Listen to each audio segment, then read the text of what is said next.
lovely to see you guys in London, back. Yes. Christmas in London, the great time to fight off assassins and spread holiday cheer. How did it feel to bring Family Plan International?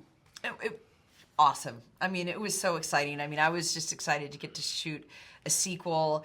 But when I got the script and found out that we were going to be shooting it in London and Paris, it was really, really exciting, of course. But I'd never been here during the holidays. So as soon as we kind of got here in November to kick off production, I think our first day of shooting was the black cab going down Regent Street with the Angels. That was actually our first, and I thought, oh my gosh, if this is just a taste of what we're going to get to experience for the next 2 months, we're going to be in great shape. And then we were. It felt like we were tourists every single day, shooting in some magical landmark.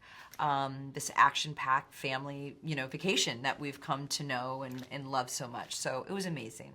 Yeah, and the first one was beloved, so it was really about making sure that we could make it better than the first, and not just changing the location and ramping up the action, but really stirring the pot with the family dynamic and with the introduction of my little brother. I thought that was the perfect thing. Having been the youngest of 9, always wanting a little brother, and the complexities that it brings, and really kind of throws Dan off. I mean, it's a real issue for him because he's always wanted a brother. Family is the most important thing to him, and in the first movie, everything was easy for him. He was just so stealth, and nothing. He never wavered from protecting his family. Talking about your little brother, did you ever think you'd be fighting Jon Snow? I did not, he's wonderful in the movie, and it was a wonderful addition to the family. Amazing. Yeah. And what I love about this movie is you get to be in on the action now, which is great. So we see the physical side of you. Tell me a bit about the prep that you had to put in for this movie as opposed to the first one. Yeah, I think for this one, it's something that I take very seriously. Of course, I mean you've got wonderful stunt doubles that help you and stunt coordinators that help you with all the action. But because we really had the opportunity to kind of lean into Jessica as an athlete and a decathlete, there were just so many fun moments. And so I, of course, wanted to make the most of those. They're a lot of fun, but it does take a lot of preparation for me to make sure I can do them safely and everyone around me is safe. Mark, on the other hand, I mean, he's an old hat at it, and so he can learn a sequence in a couple of minutes, and it's done, and they're kind of moving on.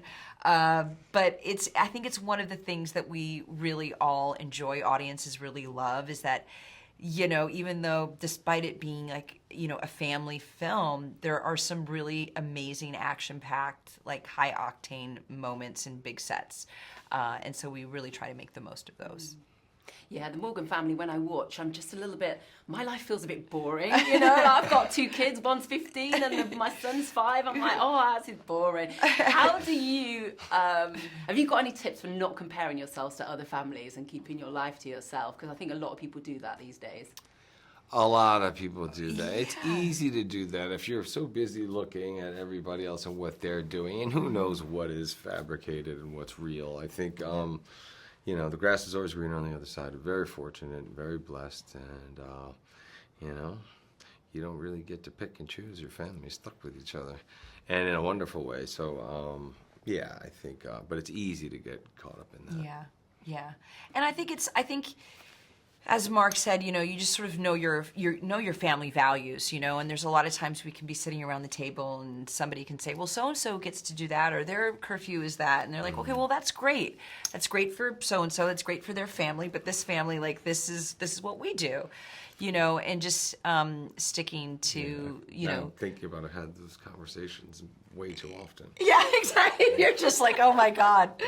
Wow. But it is true, and... So I get to the point where I don't get I think I just feel like I just had that text exchange maybe with one of my kids. What's that got to do but you with still us? Live under our roof, and I'm paying for X, Y, and Z. Yeah. So and I feel like that is a global, universal conversation. Oh yeah, everybody's got that. One of which, everybody should. Well, yeah, I won't say that. This is why we like the family plan. Yeah. Well, because I think us three we're in the same boat. We've all got sort of teens or kids that have passed teens, and those years, I hadn't. Up until my daughter turns 14, 15, I didn't realise this was coming. I thought I'd got her to that point and she was off. Yeah. Yeah. Yeah. And look, I mean, that's also the thing about like this particular movie. People really identify with it in many ways, and they're all kind of nice. You know, nice that they can relate and identify, but also nice that it's not their family, it's somebody else's, but they can watch and enjoy. And you know, there's something for everybody. Yeah. Fantastic. And of course, it's going to be an amazing Christmas movie for people to sit down. As you said, there's a character for everybody. Do you have any Christmas traditions? Are you going to be sitting down watching this movie, or are there any movies you sit down? What do you do? Well, our family, we're big into movies. I mean, it's not so much since COVID because, and now the kids are older and have different interests. But yeah, we're always together on the holidays. That's the time we have to be together. It's mandatory. And you know, we get to have breakfast together and lunch together and dinner together, and yeah, it's nice. Do you cook? No. No. I used to grill. A lot. I would grill a lot. It was funny when my brother, who was a chef, and we started a restaurant together, he would come to my house and I'd be grilling. And he'd be like, oh, dude, you gotta put more salt on that burger. You gotta do that. I'm like, dude, get out of here. This is what I do. Okay? Exactly. This is what we do. But yeah, but I know I don't make a point of cooking. Amazing. And any near misses during the fight scenes? I think there's always a bunch. I mean, with Kit and I, we were kind of getting in there and doing as much of it as possible in the bell tower and stuff, and on the bus. And then you have a bus that's moving. So you have a bus that's moving. Drivers down below can't see us, doesn't know what we're doing. He's hitting the brakes and revving the gas and turning in both directions, and we're up there trying to act like we're on level ground. You definitely get banged up a little bit. Yeah. Fantastic. I'm just going to get wrapped in 1 second. The karaoke. Was it fun again? The car karaoke. How do you decide the songs that you're singing? Well, Simon liked that Simon song. loves that song, and it wasn't an easy song to learn. Listen, I am not someone who is comfortable singing at all. I'm only doing it because it's a part of this job. Yeah. We had really a lot of fun in the first time, and then of course we're all terrible, and we're all terrible. So we're all enjoying it. So we just embrace that. Other, yes, exactly, and we all just like lean in and we commit to it. And we know the more that we give. Yes. Early on, the less times we'll have to do it. That's right. That's exactly right. Yeah. I love that. Thank you so much, guys. Thank you. Really appreciate it.